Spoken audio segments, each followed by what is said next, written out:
أعوذ بالله بسم الله والصلاة والسلام على رسول الله نبينا Muhammad wa ala alihi wa sahbihi ala.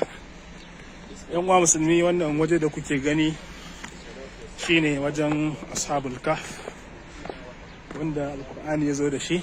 Nan sama da kuke gani za ku ga alama na masallaci ne haka, shine faɗin Allah subhanahu wa ta'ala la nattakhidanna alaihim masjidan. Wannan waje shine a baya, la nattakhidanna alaihim masjida.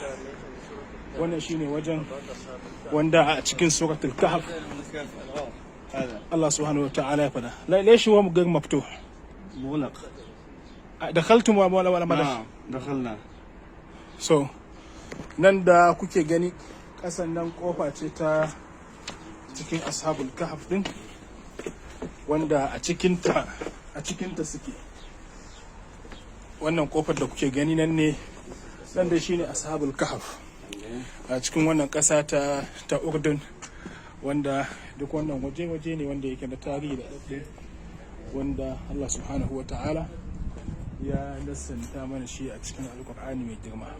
هل هناك مثلا أماكن أخرى أثرية غير هذا المكان؟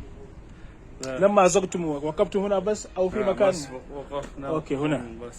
So wa ai hakuri, mun so a ce wajen yana a buɗe saboda mu samu mu ɗauko muku domin ku ga yanayin yadda ciki yake, amma da insha Allah ta'ala idan mun samu lokaci to za mu zo mu ɗauka. أدريعتهم. في ايش؟ أدريعتهم. idan abinda Dr. Muhammad Jauhar daga Shishan yake faɗa cewa a ciki akwai abin nan kaburburan su yana ciki, a ciki aka alqubur mawjuda. نعم. kaburburan قالوا هذا.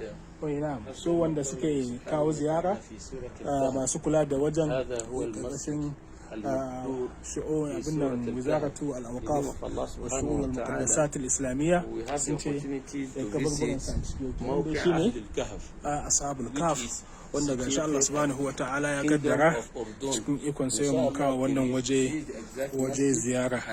Allah subhanahu wa ta'ala ya samu dace. Wa sallallahu ala nabiyina Muhammad wa ala alihi wa sahbihi wa sallam. Wa assalamu alaikum wa rahmatullah.